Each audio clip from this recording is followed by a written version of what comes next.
Hoy vamos a estar estudiando el tema, las características de un verdadero ministro de Dios o del Señor.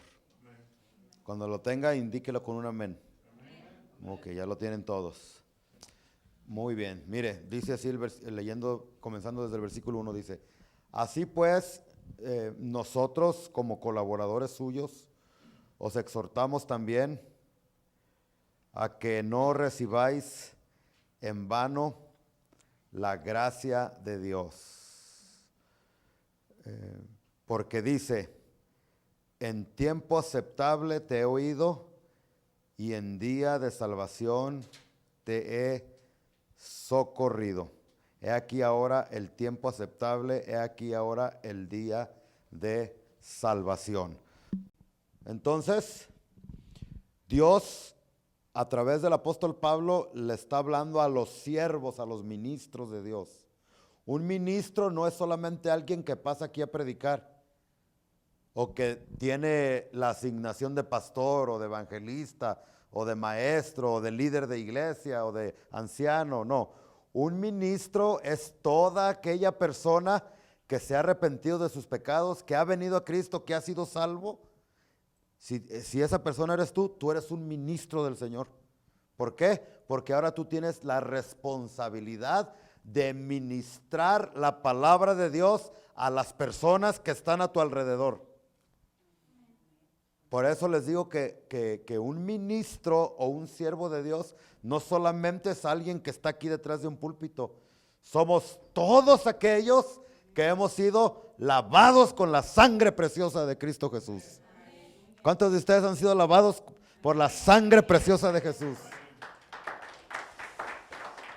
Y ahorita, hermanos, créanme o no me crean que mencioné la sangre preciosa de Jesús con esa pasión. Yo pude ver en lo espiritual cientos de demonios huyendo despavoridos ante el poder de la sangre preciosa de Cristo Jesús. Amén. Gloria a Dios. Entonces, aquí el apóstol Pablo nos está recordando, somos ministros de Dios porque Él nos salvó. Porque Él nos reconcilió para con el Padre, nos escuchó y nos socorrió, nos salvó. ¿Ok? Del versículo 3 en adelante va a seguir hablando de algunas características o marcas de un verdadero ministro del Señor. Mire el versículo 3 dice: no damos a nadie ninguna ocasión de tropiezo, los ministros, para que nuestro ministerio no sea, ¿qué dice? No sea vituperado. ¿Qué significa eso de vituperado? Déjeme leérselo en otra versión. Dice: por nuestra parte, a nadie damos motivo alguno de tropiezo, para que no se desacredite, es lo que significa vituperio, para que no se desacredite nuestro servicio en el ministerio. ¿Sí? Entonces el apóstol Pablo está diciendo que los verdaderos siervos o los verdaderos ministros del Señor guardan su testimonio. Se cuidan de la manera que hablan, de la manera que actúan. Porque ¿cuántos de ustedes saben que en el momento que nosotros venimos a Cristo, los ojos de las personas de alrededor están viéndonos a nosotros? ¿Cuántos sabían eso? Desde el momento que tú fuiste con tu familia y le dijiste: ya soy cristiano, ya me convertí, ya me hice aleluya, amén, amén, gloria a Dios. ¿Sabes lo que va a pasar? Es que tu familia, tus amigos, tus compañeros de trabajo, nomás te están vigilando, te están viendo. A ver si es cierto que como comes roncas, ¿o cómo va esta? Como duermes roncas. A ver si es cierto que de veras eres cristiano. Y el apóstol Pablo dice, una de las marcas o características de un verdadero hijo, siervo o ministro de Dios es que da un excelente testimonio. Qué tristeza que hayan iglesias vacías solamente porque a esa iglesia van personas que tienen dos mascaretas. Se ponen una el domingo, la del Blue Demon, el demonio azul. No, el domingo se ponen la del Santos, la de santitos. Pero después salen y tienen un testimonio tan terrible que las personas dicen, ¿sabes qué? Yo no voy a ese lugar porque el hermano Panchito, juntamente con su esposa y sus hijos, dicen que son cristianos y son unos hipócritas de primero. Qué tremendo, ¿no? Y aquí Pablo dice, no, es que nosotros no queremos ser de tropezadero para nadie, porque él conocía las palabras del Señor Jesús. ¿Qué dijo Jesús, hermanos? Que le sucede a las personas que hacen que uno de estos pequeñitos tropiece. ¿Cómo se dice?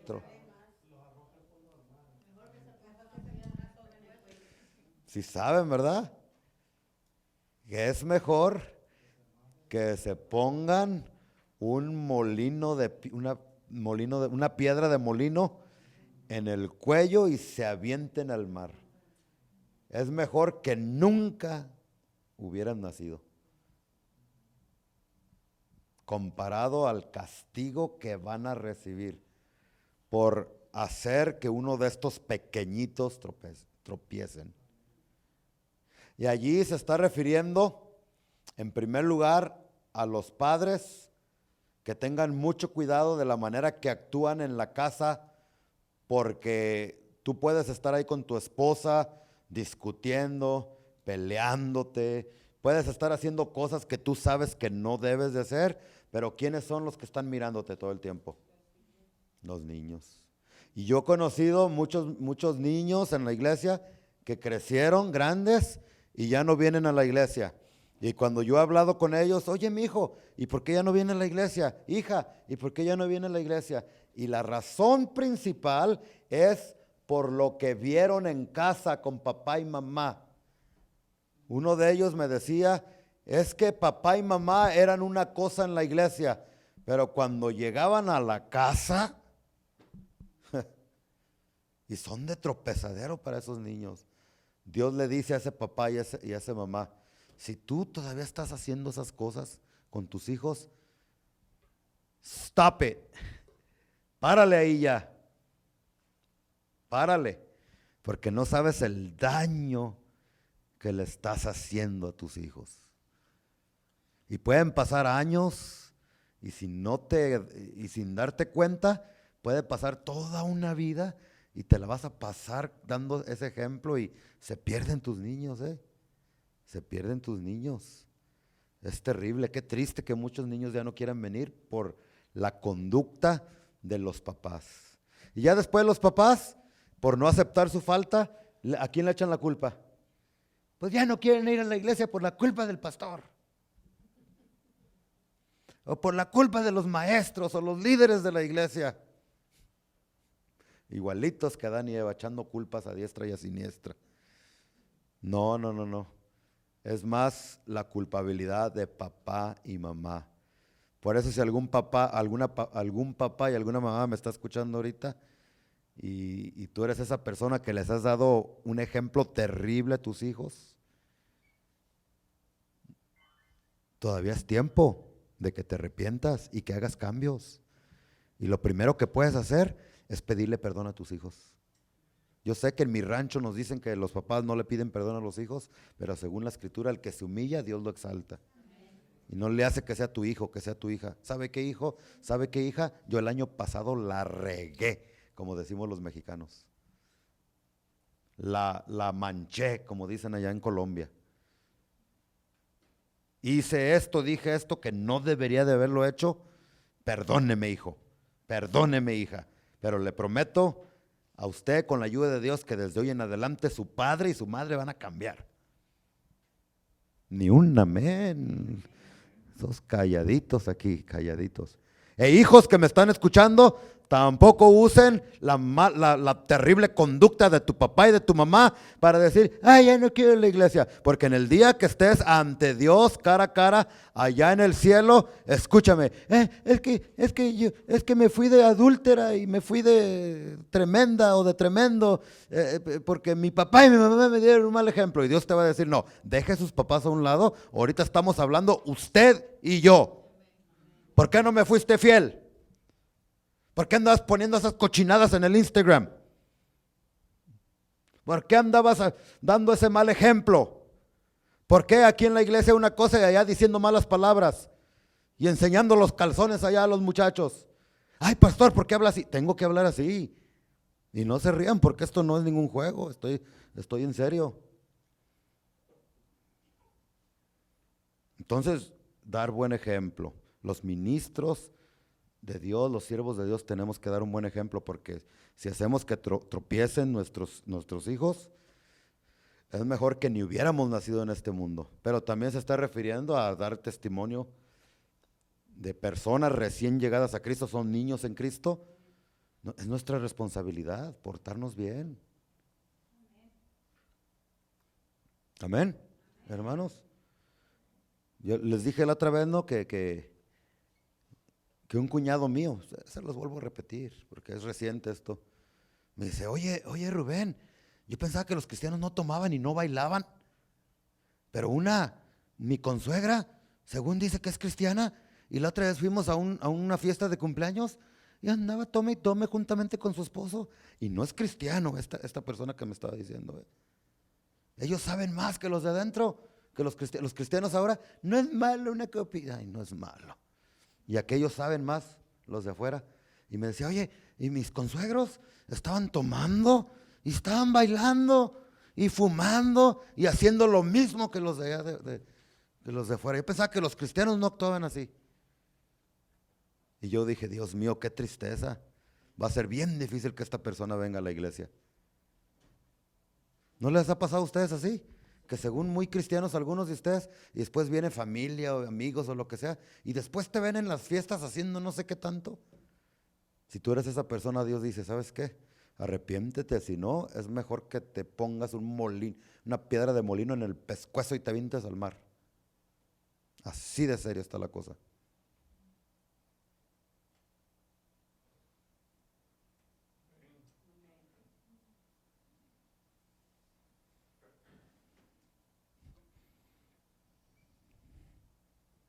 ¿Le seguimos, hermanos, o le paramos? Entonces dice en el 3, no damos a nadie ninguna ocasión de tropiezo para que nuestro ministerio no sea vituperado. Ya entendimos lo que quiere decir ese versículo, ¿verdad? Desacreditado. 4, antes bien, nos recomendamos en todo como ministros de Dios, en mucha paciencia, en tribulación, en necesidades, en angustias. Escúcheme bien, por favor, hermanos. Fíjese lo que dice otra vez. 4. Antes bien, nos recomendamos en todo como ministros de Dios. Pablo estaba diciendo aquí algo que es totalmente contrario a lo que nosotros decimos. Mire, en la iglesia está de moda que todo el mundo dice, no pongas tu mirada en mí, pon tu mirada en Dios. ¿Verdad que cuántos han escuchado eso? Bueno, ciertamente la Biblia dice, puestos vuestros ojos en el autor y consumador de la fe. Sí tenemos que tener nuestros ojos puestos en Cristo. Amén. Pero en ninguna parte de la Biblia dice que no pongas tus ojos en mí, ponlos en Dios. No, Pablo decía totalmente lo contrario. ¿Se acuerda? Que Pablo decía, aquí lo dijo, pero en otra porción de la escritura, no me recuerdo del texto exacto, hermanos, a ver si alguno de ustedes me ayuda, pero Pablo decía, sed imitadores de mí. O sea, mírenme a mí hagan lo que yo hago, ¿sí o no? ¿Cómo decía? Sed imitadores de mí, así como yo soy de Cristo. ¿Verdad? Pablo vivía una vida tan ejemplar, tan santa, buen testimonio, que se atrevía a decir, mírenme a mí y así como yo hago, ustedes hagan. Totalmente diferente a decir, no me miren a mí, miren a Cristo. Esa es una excusa barata que nosotros, incluyéndome a mí, hermanos, para que no piensen que nomás que nos hemos inventado para justificar nuestro mal proceder y nuestro mal ejemplo. Primera de Corintios 11:1. Sí, ¿verdad? Apúntenlo y búsquenlo después para que vean. Sed imitadores de mí, así como yo soy de Cristo. Qué tremendo, ¿no? Que el Señor nos ayude. Porque yo les confieso, hermanos, yo no me paro aquí detrás de este púlpito como un ser perfecto o como una persona santa y que ya lo he alcanzado todo. No, todos estamos aquí juntos buscando la perfección, buscando la santidad sin la cual nadie verá al Señor. Todos aquí, incluyéndome a mí y cualquier otro ministro, no importa cuántos tiempo tenga de experiencia en el Evangelio. Mientras vivamos en esta tierra, todos nos tenemos que esforzar para vivir en santidad, amén, para obedecer a Cristo y para dar un ejemplo excelente a las demás personas de lo que significa ser un cristiano. Somos nosotros cartas abiertas, leídos por personas de afuera. La otra vez les decía que hay muchos que no van a leer una Biblia. La única Biblia que van a leer eres tú, es tu vida, es tu testimonio. Entonces Pablo por eso decía, nosotros mismos nos recomendamos, aquí en el 4, así dice, ¿verdad? Antes bien nos recomendamos en todo como ministros de Dios. Ojalá que el Señor me ayude a mí, hermanos, para algún día, espero que sea pronto, poder decirles, hermanos, sean imitadores de mí, así como yo soy de Cristo. Y con vergüenza les digo y con pena les digo, todavía no estoy en ese nivel. Se los digo de verdad, mis hermanos. Hay que esforzarnos para llegar a ese nivel, mis amados hermanos. Entonces ya está viendo las características de un verdadero ministro de Dios. Amén. Alguien primeramente que ha sido salvo, que ha tenido un encuentro con Jesucristo. Alguien que no permite que su ministerio caiga en descrédito. Que digan, ese se dice cristiano y mira, anda con una mujer y con otra, como muchos pastores caen en eso, ¿no? Mira, y se roba el dinero. Y mira, le anda poniendo los cuernos a la esposa. Y mira, lo vimos en Instagram lo que andaba haciendo. Pablo decía, un ministro de Dios se guarda de esas cosas. No se toma esas libertades. Es que todo el mundo lo está haciendo. ¿Y qué importa que todo el mundo lo esté haciendo? Nosotros somos hijos de Dios, escogidos de parte de Dios. Y tenemos que ser diferentes. Tenemos que nadar en contra de la corriente. Y no es fácil. ¿Verdad que no es fácil? Se van a burlar de ti. Van a burlar de mí. Van a decir cosas, van a decir mentiras. Pero mientras nosotros tengamos una limpia conciencia y estemos bien delante de Dios, que el mundo ruede, hermanos, que digan misa, que digan lo que quieran, porque aunque uno guarde su testimonio, se van a levantar falsos enemigos de la cruz para hablar mentiras de ti. ¿No, acaso no lo hicieron con Cristo? ¿Sí o no, hermanos? ¿No contrataron por ahí unos falsos testigos para que dijeran mentiras que Cristo no dijo y no hizo? Y era Cristo. Pero mientras tú sepas en tu corazón y tengas una conciencia limpia de que las personas dicen esto de ti, dicen que digan lo que quieran, mientras tú estés bien delante de Dios, lo que importa es Él. Ahora, preocúpate si lo que la gente está diciendo es verdad. Como hace algunos 2 o 3 años atrás, 2 chismes de mí, yo se los he dicho mucho, ¿verdad? Pero yo con mi conciencia limpia hasta ahorita les digo que chismes, deje echarle un trago a esto.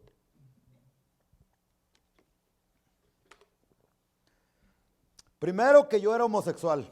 ¿Sí se acuerdan que ya les había dicho? Cuando yo escuché esto me dio risa. Pues que nadie lo cree. Y que digan lo que digan, pues que tremendo, ¿verdad? Segundo, que era un mandilón yo. Eso a lo mejor sí, pero no se crean, mis hermanos. Que era un mandilón porque lavo trastes en mi casa. ¿Y qué tiene? ¿No se te va a caer el bigote por lavar trastes? ¿O sí? ¿No se te va a quitar el hombrecito por lavar trastes, verdad? ¿Qué no dice la Biblia? Que tenemos que cuidar de nuestras mujeres. Hasta cocinar. ¿Sí o no? Bueno, entonces es la segunda cosa. Y la otra, no lo van a creer ustedes, yo tengo mi conciencia limpia, que yo soy pastor en Riverside y en Victorville, donde quiera ser pastor, por estar alrededor de las mujeres. Entonces cuando me dijeron eso, lo que pasa es que tu pastor, nomás por andar con las muchachas, por andar con las mujeres. Y cuando yo escuché eso, porque delante de Dios les digo, hermanos, que yo tengo mi conciencia limpia. Mi conciencia limpia. Y sé que eso no es cierto. ¿Sí? De que hay tentaciones para mí, para cualquier otro hombre, hay tentaciones. Pero eso, como cualquier otro hombre, dice que Jesucristo fue tentado en todo también. Pero una cosa es la tentación, otra cosa es caer y otra cosa es andar de viejo rabo verde, como muchos que conozco. Entonces cuando yo escuché eso, ni me preocupé, ni me enojé, ni nada, porque yo tengo conciencia limpia, sé que no es cierto. Pero si fuera cierto, ahí está el problema, cuando de lo que te acusan, sí es cierto. Entonces espero que lo que tus enemigos estén diciendo de ti, hermano, que no sea cierto. Y si es cierto, no te enojes. Dale gracias a Dios por esos chismosos, esas personas. Cae de rodillas, pídele perdón a Dios y haz el cambio en tu vida. ¿Vamos bien, hermanos, o nos regresamos? Y el apóstol Pablo sigue dando características de un verdadero ministro de Dios, no de un payaso o payasos, hermanos. Ahorita estamos en una era donde que el apóstol no sé qué y que el profeta no sé qué, y muchos de ellos, de acuerdo a lo que la escritura enseñaba aquí o enseña, falsos profetas, falsos apóstoles del Señor. Se los digo de verdad, mis amados hermanos.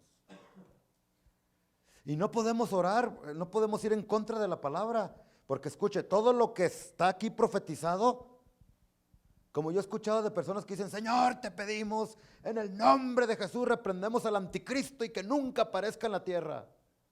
Son los profetas de la prosperidad que dicen que no admiten lo malo, que puro bueno, puro positivo. Y como el anticristo es negativo, pues comienzan a orar en contra de que venga mira, por más que ayunes, por más que ores y por más que creas, por más que confieses y que por más que pases por tus rituales y hagas lo que hagas, el anticristo va a venir. Amén. Y no estoy siendo negativo, así dice la Biblia. ¿Verdad? Bueno, por más que oremos, que no vengan falsos profetas y falsos apóstoles, van a venir. Porque está profetizado. Nosotros los que tenemos que hacer es cuidarnos para no caer en la trampa, las garras y las mentiras de estas personas, lobos rapaces, lobos rapaces vestidos de ovejas que engañan a la gente.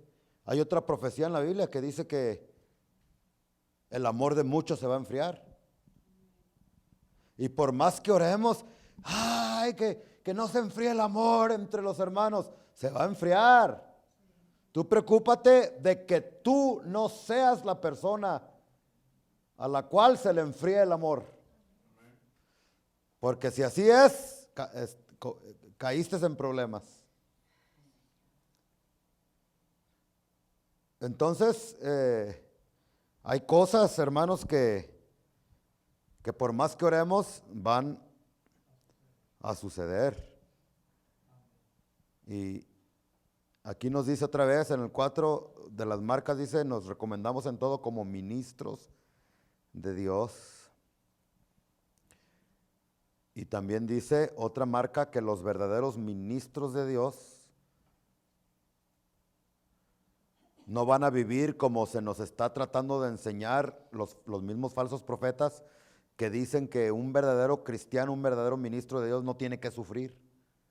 ¿Ustedes han escuchado eso? Hay una secta grandísima que viene del Brasil y que se llama Pare de Sufrir. ¿Sabía usted que eso está totalmente en contra de lo que la Escritura dice? Porque Jesucristo dijo todo lo contrario. En este mundo tendréis que,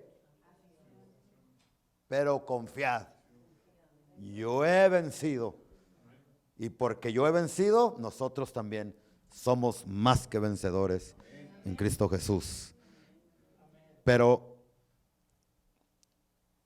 ya se ha metido eso mucho en la iglesia, y la Biblia nos dice que un verdadero ministro de Dios aprende a sufrir con paciencia las situaciones difíciles de la vida. Mire, sigue continuando el 4, dice, los ministros de Dios caminan en mucha paciencia. ¿En qué? En tribulaciones. ¿Cuántos de aquí han tenido necesidades? ¿Cuántos de aquí han pasado por angustias? Todos hemos pasado por esas situaciones. El que diga que no, ni el mismo Jesucristo. Pero siempre y cuando nosotros nos agarremos, hermanos, nos abracemos de las promesas de Dios, Romanos 8:28, que a los que aman a Dios, todas las cosas les ayudan. Esto es, a los que conforme al propósito de Dios son llamados. Hermanos amados, no importa la situación por la que tú estés pasando, problemas, angustias, tú debes de entender que si tú eres un ministro de Dios, no solamente estás bajo la protección de la soberanía de Dios, sino de la providencia de Dios. ¿Qué significa eso de la providencia de Dios? Que Dios está en control de tu vida y de mi vida. Y que no importa lo que te suceda y lo que me suceda, aunque parezca que es algo que, ay no, ¿cómo me sucede esto a mí? Si yo no, diario voy a la iglesia, no me porto mal, ¿por qué me sucede? Dios permite ciertas situaciones en nuestra vida, y en su providencia Él lo hace, ¿para qué? Para hacernos crecer y para que su nombre sea glorificado. Señor Jesús, le preguntaron sus discípulos, ¿por qué este nació ciego? ¿Se recuerdan, sí o no? ¿Fue la culpa de él o de sus papás? ¿Sí se recuerdan de esas referencias en la escritura? Y Jesús les dijo, ustedes están errando las escrituras, erráis, porque no fue ni los papás ni él, sino que este hombre nació ciego, ¿para qué? Para que el nombre de nuestro Padre fuese glorificado. Amén. Para que los propósitos de Dios se cumplieran en la vida de ese hombre. Y fue sufrimiento, pues imagínese nacer ciego. ¿A cuánto le gustaría nacer ciegos? Aunque muchos están ciegos espiritualmente, que es peor que la ceguera física. Pero Dios lo permitió porque el Señor Jesucristo lo iba a sanar y al sanarlo, el nombre de Dios iba a ser glorificado. Son pasajes difíciles que uno a veces no entiende, pero así está y así es. José en el Antiguo Testamento, hermanos, pasó por situaciones que pocos de aquí hemos pasado. Por más que estemos sufriendo, miren lo que le pasó a José. ¿Sí se recuerdan, hermanos? Sus hermanos, ¿qué hicieron con él? Injustamente, ¿sí o no? El hecho de que te vendan tus hermanos, no extraños. Hermanos, los golpes más terribles que vamos a recibir van a venir de nuestros hermanos. Y no solamente hermanos en sangre, sino hermanos en la iglesia. Que con tristeza lo digo. Y se los digo para que cuando les suceda, no diga, ay, ya no voy a ir a la iglesia porque... déjate de cosas. Imagínense si José hubiese tenido esa actitud. No. Después le pasó lo de la mujer esta que dijo que quería andar con él y que no sé, puras mentiras. Lo echaron a la cárcel, en la cárcel interpretó algunos sueños. Ustedes se recuerdan de esa historia, ¿no? Después cuando les dijo el sueño, ay, acuérdate de mí cuando estés allá afuera. ¿Y se acordó el fulanito? Se le olvidó. Y cuando no le llovía, le tronaba, hermano Luis, a José. Ya después, cuando vino el hambre y él salió de la cárcel y se hizo el primer ministro de Egipto, el segundo después de Faraón, toda la autoridad le fue concedida y todos dependían de él. Y ándale que llegan sus hermanos sin saber que él era José. Ya cuando él ya no se pudo contener, dice la Biblia que lloró fuerte, que todos escucharon. Ya no podía contenerse. No lágrimas de odio, sino lágrimas de alegría, de emoción, de que estaba viendo a sus hermanos que estaban bien. Fíjese el amor de Dios, ¿no? En la vida de una persona. Y ya cuando dice, ya no aguanto, yo soy José, su hermano, al que ustedes vendieron. Y aquellos se asustaron, ¿no se hubiera asustado usted? Y la persona más poderosa en todo el mundo, ahorita nos va a mandar cortar la cabeza. No se asusten, no se asusten. Porque ustedes lo hicieron con otros propósitos, pero ahora he entendido que todo lo que ustedes hicieron, que todo lo que me sucedió fue para que los propósitos de Dios se cumplieran en mi vida, dijo José. Amén. Tuvo que pasar por tribulaciones, tuvo que pasar por necesidades, tuvo que pasar por angustias. Versículo 5, José tuvo que pasar por azotes, por cárceles, por todo eso, pero porque él estaba bajo la providencia de Dios. Todas estas cosas trabajaron en una para hacer que los propósitos de Dios se cumplieran en la vida de José. Otro ejemplo sería el Señor Jesucristo. Hermanos, el Señor Jesucristo sufrió como ningún otro ser humano ha sufrido, hablando físicamente, en lo físico. Lo azotaron, le pusieron una corona de espinas, le arrancaron la barba, hicieron un escarmiento de él, no hicieron terrible. Los doctores, la ciencia médica dice que no ha habido otro hombre que ha sufrido tanto como el Señor Jesucristo. Y no solamente lo físico, sino póngale todos los pecados en lo espiritual. Por eso comenzó a sudar, no como usted y yo, sino comenzó a sudar grandes gotas de sangre. Pero al final, cuando Cristo murió y resucitó, escúcheme, hermanos, Él pasó por ese martirio de la cruz para que los propósitos de su Padre se cumplieran en la vida de Jesucristo. ¿Y cuál era el propósito o los propósitos de Dios para Jesús? que a través del sacrificio de su cuerpo físico, tú y yo y todas aquellas personas que abran su corazón al evangelio sean salvas, sean transformados y vengan a los caminos de Cristo Jesús. Pero tuvo que sufrir. Tuvo que sufrir. Dios nos ha dado promesas hermosas, hermanos, pero como ministros del Señor van a haber situaciones en nuestra vida que Dios permite. Sí, Dios permite enfermedades, Dios permite injusticias, Dios permite traiciones, Dios permite que te tuerzan las jetas. Dios permite que digan chismes de ti, que hablen mal de ti, etcétera, etcétera. Dios permite todas estas cosas para prepararte, para que cuando la bendición venga no te eche a perder. Dios te prepara. Y Pablo es la misma situación aquí. Ministro del Señor, consciente de que había que pasar por situaciones difíciles. Y fíjese todo lo que pasó Pablo. Versículo 5, se lo leo y ya termino. En azotes. A mí nunca me han dado un azote, así físicamente hablando.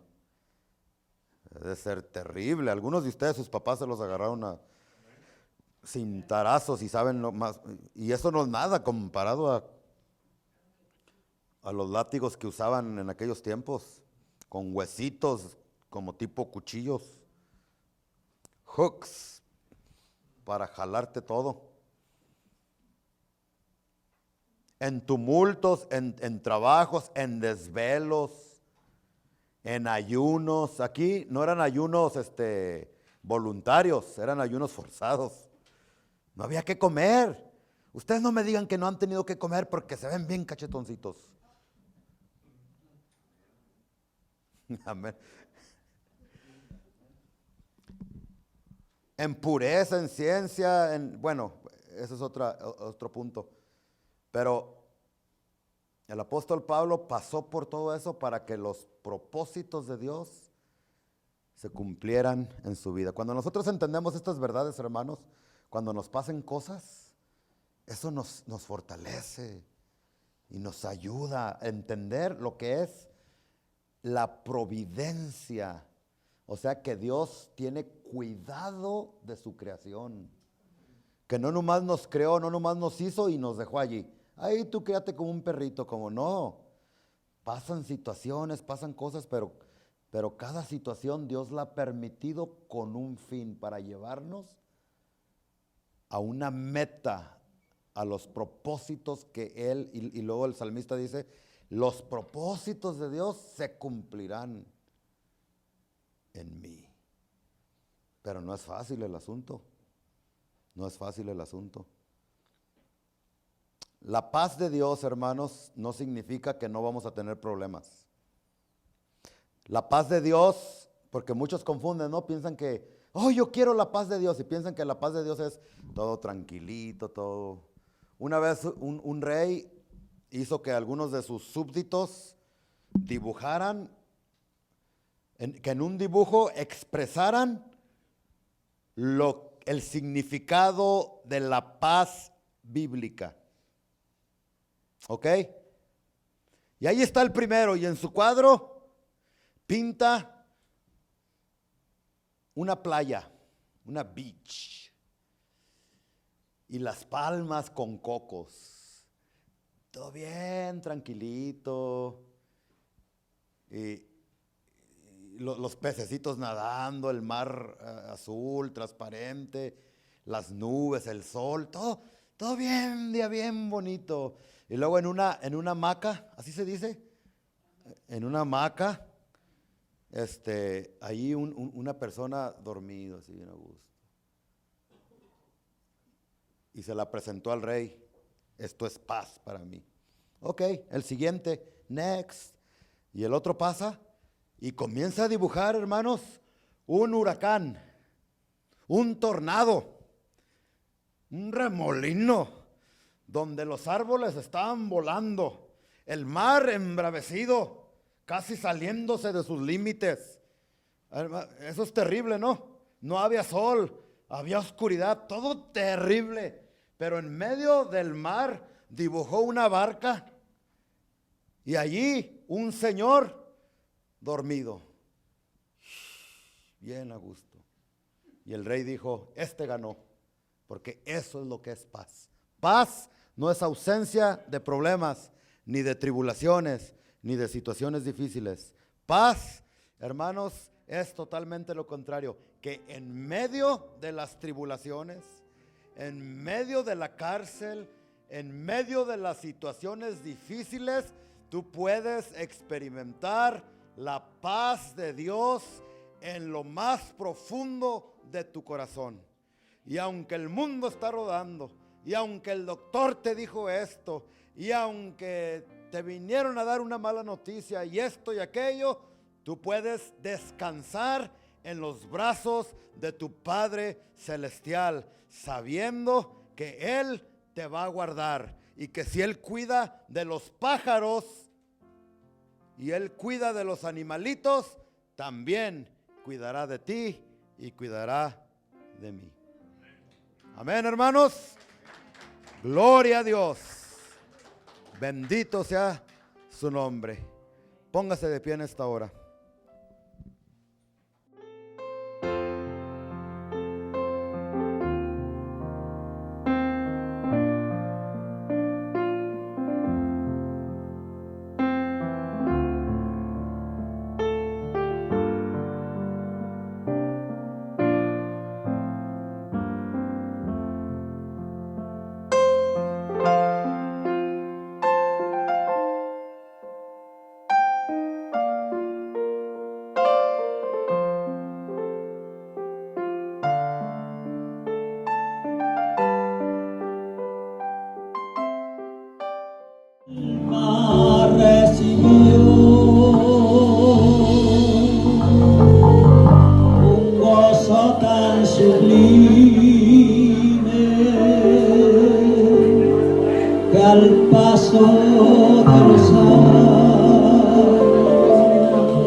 A veces que la prueba